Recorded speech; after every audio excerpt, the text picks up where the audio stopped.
जो नई राष्ट्रीय शिक्षा नीति आ रही है उसमें बहुत सारी जो शिक्षा क्षेत्र में काम करने वाले लोग हैं, वर्षों से जिनके अनुभव है, संगठन भी है, संस्थाएं भी हैं, उनके भी बहुत सारे सुझाव उसके अंदर लिए गए हैं।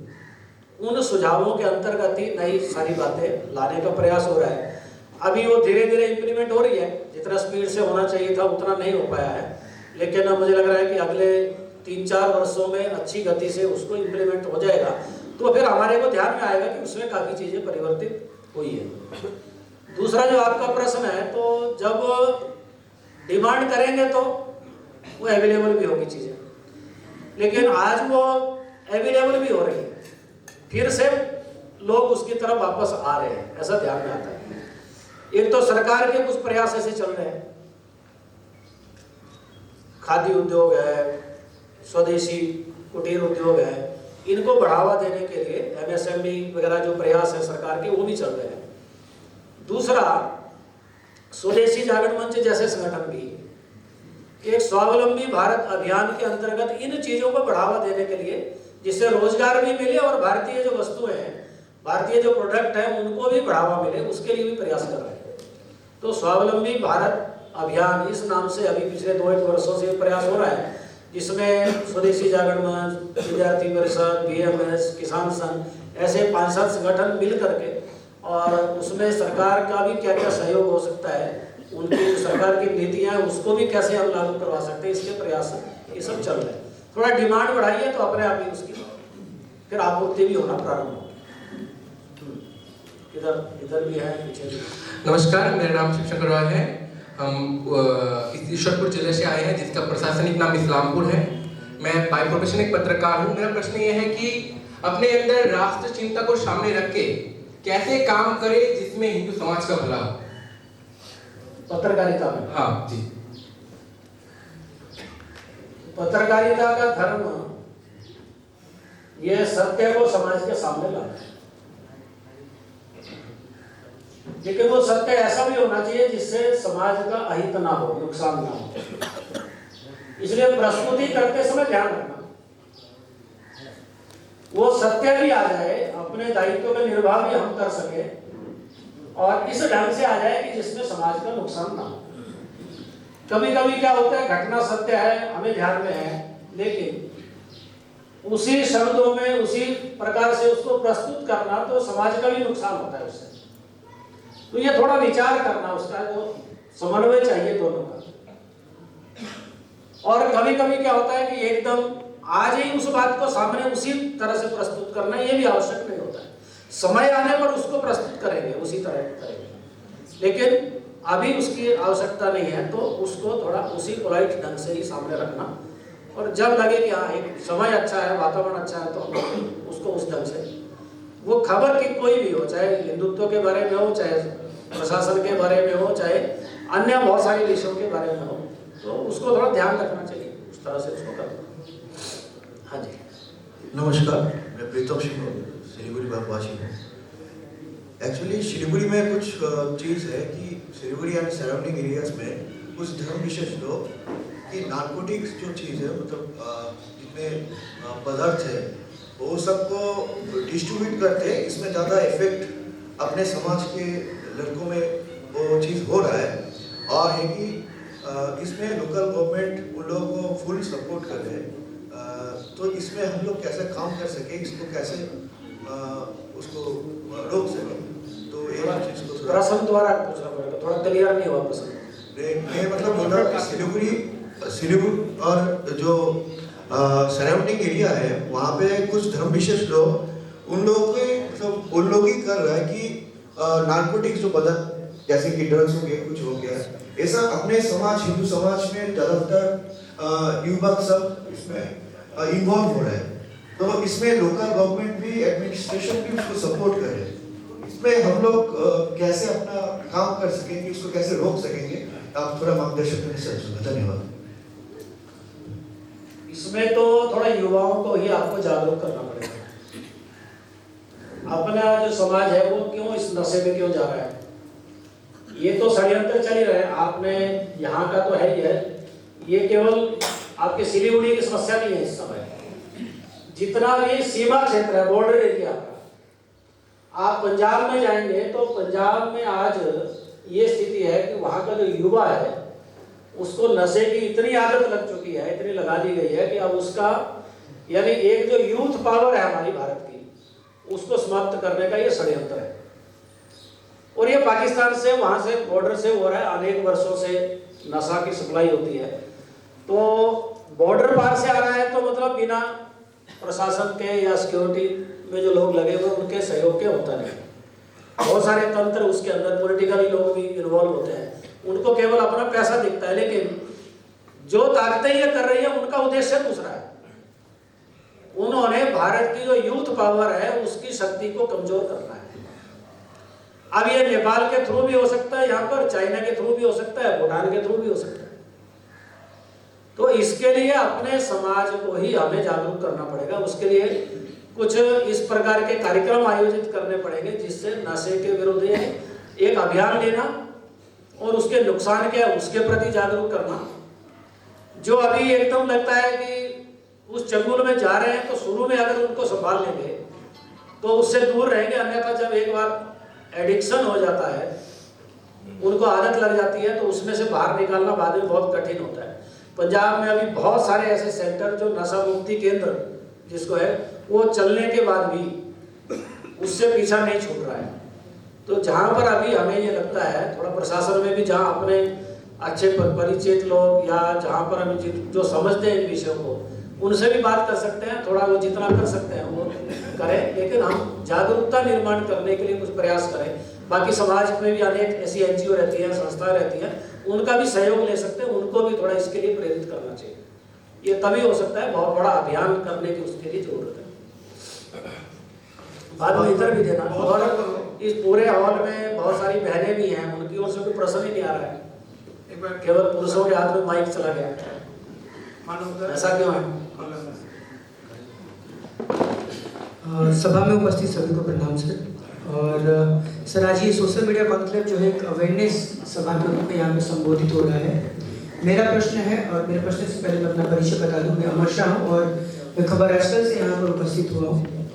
मेरा सवाल सर यही है कि सोशल मीडिया के बारे में जब बातें हो रही है, और सोशल मीडिया अभी के टाइम पर सबसे ज़्यादा भ्रम फैलाने का भी काम करती है। ऐसे में बहुत सारे सच्चे और झूठे तथ्य जो है व्हाट्सएप और फेसबुक के माध्यम से हम रोजाना अपने व्हाट्सएप ग्रुप के माध्यम से या अलग अलग जरिए से हम पढ़ते हैं। ऐसे में काफ़ी समाज जो है भ्रमित हो रहा है। वैसे में सही तथ्यों को सही जगह पर पहुंचाने के लिए भी काफ़ी कठिनाई सभी ऑर्गेनाइजेशन को भी हो रहा है। ऐसे में सर, क्या विकल्प बनता है सोशल मीडिया जिस तरह से भ्रम फैल रहा है, चाहे वो जाति धर्म के नाम पर हो या फिर किसी भी तरीके की जो हिस्टोरिकल जानकारी हो।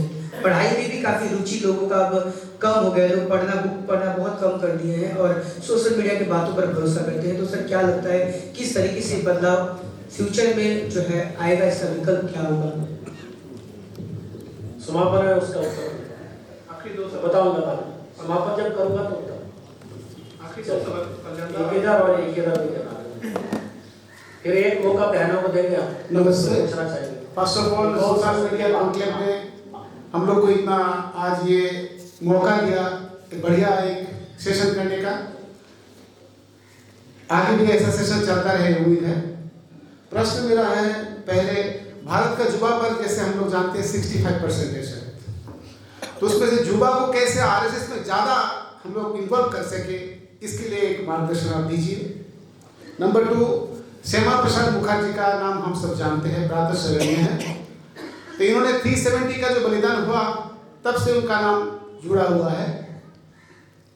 ये बलिदान बंगाल में श्यामा प्रसाद मुखर्जी का बहुत कम आदमी लोग जानते हैं।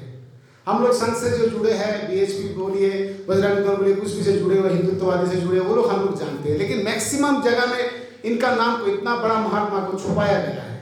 इसके लिए संघ कैसे इनका प्रचार में आ सकते हैं? सिर्फ हम लोग 6 जुलाई में हम लोग करते हैं प्रोग्राम जयंती में, तो कैसे हम लोग आगे बढ़ सकते हैं इनके बारे में प्रचार में? और थर्ड,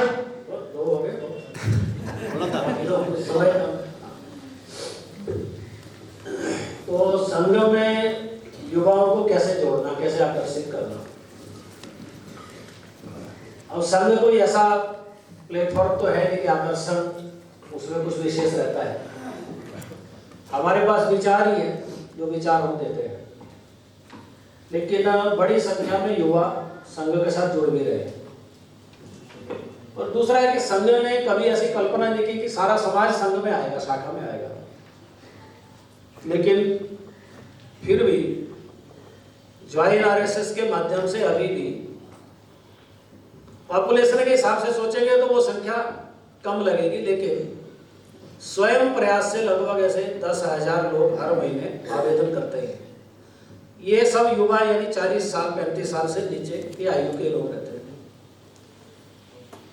हर वर्ष जो नए लोग जुड़ते हैं, जिनको हम संघ का प्राथमिक शिक्षण देते हैं, प्राथमिक शिक्षा वर्ग जिसको हम कहते हैं या आईटीसी कहते हैं, उसमें भी 1.25 लाख के लगभग संख्या।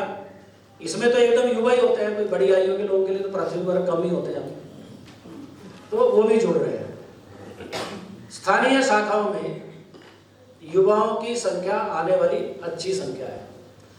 मैं तो देश भर के अनेक राज्यों में जाता हूँ, प्रांतों में जाता हूँ, तो जब भी विद्यार्थी शाखा वगैरह में जाने का मौका मिलता है तो नई पीढ़ी के लोग यानी जो विद्यार्थी हैं 10वीं 12वीं में कॉलेज में पढ़ने वाले अच्छी संख्या में शाखाओं में दिखते हैं। लेकिन जितना हम अधिक संपर्क करेंगे, उनको कार्यक्रमों में लाएंगे, तो उसके साथ साथ वो जुड़ते भी हैं।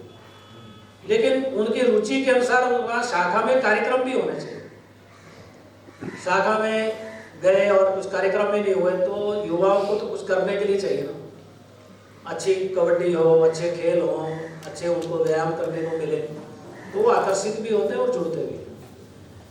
तो ऐसे कुछ प्रयास जो है वो लगातार करते रहने चाहिए, जिससे शाखाओं में भी और संघ के साथ भी अभी जिज्ञासा है लोगों की, संघ को समझना जानना चाहते हैं। वो हमारी जो स्थानीय टीम है उसके ऊपर निर्भर करता है, वो टोली कितनी सक्रिय है, कितने लोगों को अपने साथ में जोड़ करके रखती है। दूसरा क्या था आपका? श्यामा प्रसाद मुखर्जी। हाँ, श्यामा प्रसाद मुखर्जी। तो श्यामा प्रसाद मुखर्जी कोई संघ के स्वयंसेवक तो नहीं थे, वो तो सारे समाज के लिए, देश हित के लिए उन्होंने काम किया, और मुख्यतः तो बंगाल के थे। तो केवल हमने उनकी जयंती या पुण्यतिथि पर ही उनको याद करना, उसकी आवश्यकता नहीं है। वो देशभक्त थे, समाज के लिए, राष्ट्र के लिए जो उन्होंने सोचा, जो किया, वो महत्वपूर्ण है। तो समाज में हमारे अनेक प्रकार की संस्थाएं हैं, हम उनको भी कह सकते हैं, उनके माध्यम से भी उनके कार्यक्रम करवा सकते हैं। उन सारे विषयों को जो श्यामा प्रसाद मुखर्जी ने उठाए अपने जीवन के अंदर, जिनको किया और जिसके लिए उनका बलिदान हुआ, तो सेमिनार्स हैं, कुछ गोष्ठियां हैं, इसके माध्यम से हम कर सकते हैं। हमारे स्कूल हैं, कॉलेजेज हैं, यूनिवर्सिटीज हैं, उनको कार्यक्रम करने के लिए हम बात कर सकते हैं, प्रेरित कर सकते हैं। तो ऐसे कुछ कार्यक्रमों के माध्यम से केवल जन्म तिथि पुण्यतिथि पर ही नहीं, तो बाकी समय भी उन विषयों को लेकर के जागरूकता और उनके बारे में बताने का प्रयास ये लगातार हम कर सकते हैं, ये करना भी चाहिए। आखिर में फिर कोई बहनें अगर कोई पूछना चाहें तो वो 1-2 प्रश्न मुझसे ले लेंगे। नमस्कार। इसके बाद आपका नंबर आएगा। एक्चुअली मैं एक इन्फॉर्मेशन देना चाहता हूँ, उसके बाद जस्ट आपका जो भावना है वो शेयर करने से हो जाएगी। इस जोन में जो 4 इंटरनेशनल बॉर्डर है, उनमें से इंडो बांग्लादेश बॉर्डर के ऊपर मेरा काम थोड़ा सा ज़्यादा है। तो इसी जगह से 2 इन्फॉर्मेशन आपको मैं शेयर करना चाहता हूँ कि इन्फिल्ट्रेशन एक्सफिल्ट्रेशन ये तो होता रहता है। एक्चुअली फेंसिंग नहीं है, स्टेट गवर्नमेंट लैंड भी नहीं दे रहा है, उसी हिसाब से उस जगह को फेंसिंग नहीं दिया गया, एनक्लेव्स का एक प्रॉब्लम है, उसी हिसाब से इन्फिल्ट्रेशन एक्सफिल्ट्रेशन हो रहा है। लेकिन इनमें से सबसे बड़ा प्रॉब्लम जो है, फ्रॉम त्रिपुरा बाई ट्रेन और फ्रॉम बॉर्डर बहुत सारे रोहिंग्यास इस जोन में धीरे धीरे सेटल हो रहा है। पहाड़ का इधर the side of the roads उस जगह है, political leaders MPs also pointed out. जब एप्रीहेंशन हो रहा है, पुलिस ने अरेस्ट कर रहा है, तो बांग्लादेशीज बोल रहा है, लेकिन स्पेसिफिकली रोहिंग्या को आइडेंटिफाई करके कुछ नहीं हो रहा है, सिर्फ आरपीएफ आइडेंटिफाई करके प्रेस रिलीज देता है। नंबर 1। नंबर 2, इंफॉर्मेशन मेरे को बहुत पीड़ित किया है। I have asked this question to BSF. मैं शेयर करना चाहता हूँ कि एवरी डे BSF एप्रिहेंड करते हैं, पुलिस को दे देते हैं। बॉर्डर लाइन पे स्मगलिंग जब हो रहा है, उनमें से एक दिन 2 बांग्लादेशी, 1 इंडियन, दूसरा दिन 1 बांग्लादेशी, 4 इंडियन, दूसरा दिन 2 Bangladeshi, 6 Indian. End of the month, end of the year देखा जाए तो Indian number of Indians are more than the Bangladeshis who are coming and going out from India to Bangladesh. I have asked that particular question to BSF. BSF identified them anti-national. My question is, BSF is working hard just to manage the border as well as to bring a relation, a friendly relation with the people who are living in borderline. बहुत सारे community programme, community development programme, border area development programme कर रहा है, लेकिन ये जो sector, ये जो आदमी लोग हैं, ये लोग इस स्मगलिंग के साथ, बांग्लादेश के साथ अभी जैसा सिचुएशन हो गया है, व्हाट्सएप में कनेक्शन और रिलेशन और कम्युनिकेशन मेंटेन करना बहुत इजी हो गया है। But we are in no position to prevent them from working with those Bangladeshis and anti-national adjust border crime, judgement सब है, अभी तक हम लोग प्रिवेंट नहीं कर पा रहे। Basic is also upset on it. Now my question is, what is the role of the society as well as your team? जो आपने जानकारी शेयर की है वो ठीक है, वो हमें भी ध्यान में है, अपने कुछ लोग जो इस विषय पर काम करते हैं उनकी भी जानकारी में है, सरकार के भी ध्यान में है। ये कुछ प्रयास भी इन सारे विषयों पर अभी बढ़े हैं पहले से। मुझे लगता है कि घुसपैठ के आंकड़े भी पहले से बहुत कम हुए हैं, सीमाएं भी हमारी अब जिसको कह सकते हैं थोड़ा सुरक्षित भी है, उस पर जो रोक लगनी चाहिए वो भी बहुत सारी चीजें हो रही हैं। लेकिन ये अभी पिछले 5-6 वर्षों से ज़्यादा प्रयास इस तरह के हुए हैं, क्योंकि उसको समझने के लिए थोड़ा समय था, हमारे पास जो फीडबैक थी वो भी इनपुट जो है वो हमने भी दिया है, तो उसके आधार पर अब कई चीज़ें हमारे भी जो स्वयंसेवक अलग अलग संगठनों में काम करते हैं, सीमा सुरक्षा, सीमा जागरण मंच है, इस तरह के जो संगठन है वो भी उन विषयों पर अभी थोड़ा मजबूती से काम करना प्रारंभ किया है।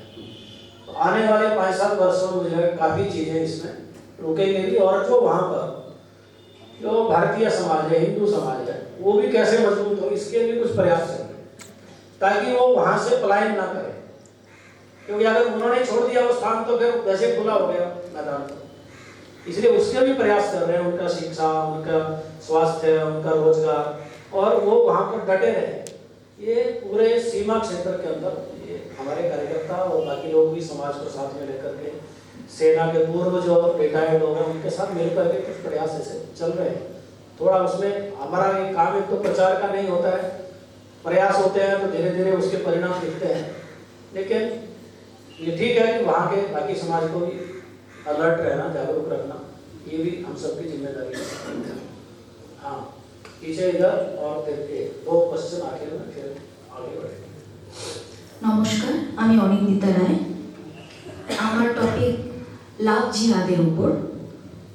হিন্দু মেয়েরা কিভাবে এদের থেকে নিজেকে সুরক্ষিত রাখবে বা কিভাবে মেয়েদেরকে আমরা জাগ্রত করব, এটার একটা ওয়ে জানালে মানে আমরা সোশ্যাল মিডিয়ার মাধ্যমে মেয়েদেরকে জাগ্রত করতে পারবো, সেই দিকটা দর্শন করালে আমরা উপকৃত হব।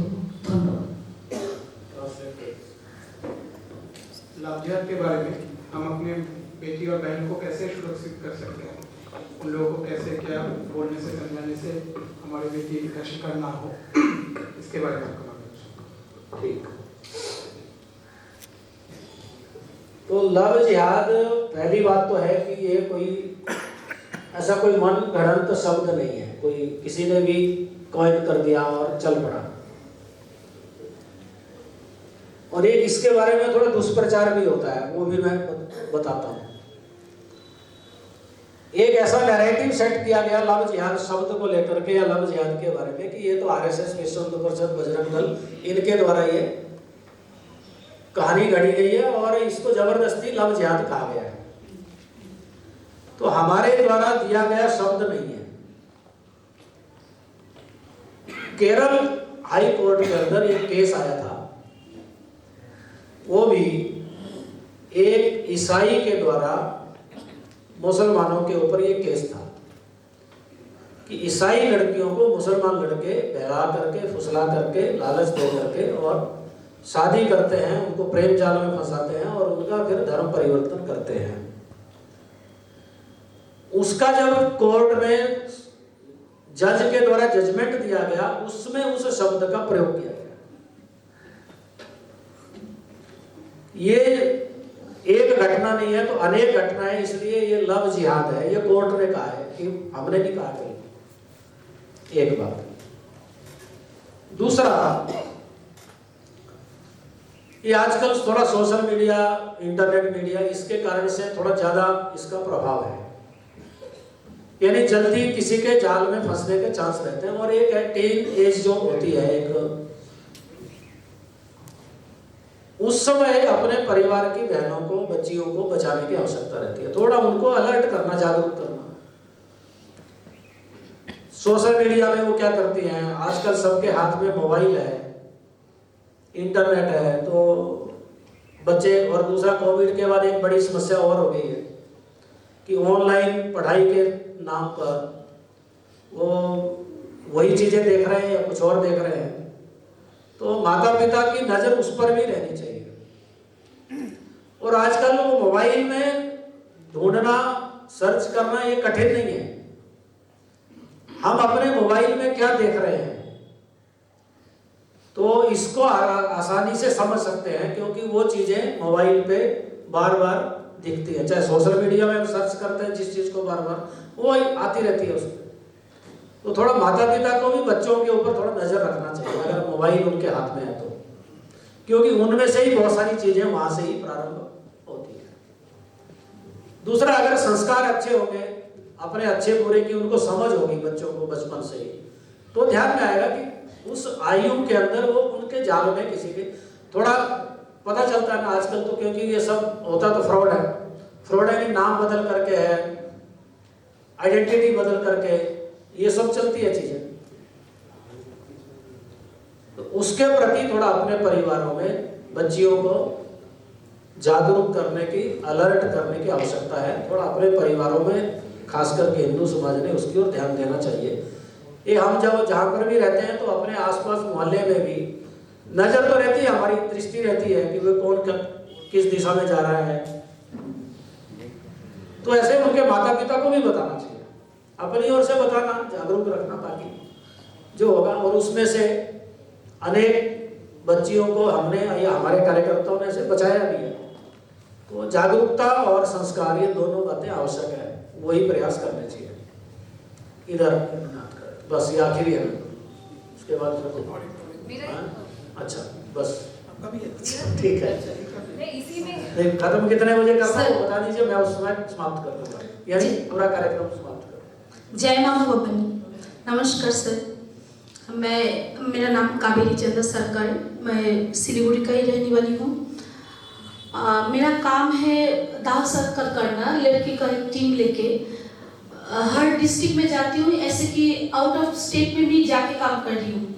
लेकिन आज उठ के जगह मिला ये बात करने का, जो आप बोले युवा जो बाहर निकलना है या युवती, उनको निकलने के लिए ना अभी इतना वो जो मोबाइल में घुस गया, वहाँ से निकलने के लिए दो तरह का मेरा जरूरत लग रहा है, क्योंकि मैं ग्रास रूट लेवल में काम कर रही हूँ।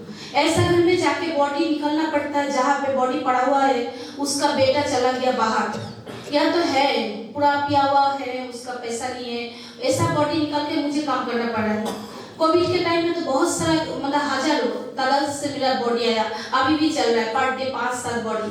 तो ऐसे करते करते हर डिस्ट्रिक्ट में जाना पड़ रहा है मेरे को, हर स्टेट में 4-5, जैसे कि असम, लखनऊ, ऐसे स्टेट में जाकर हम लोग काम किया।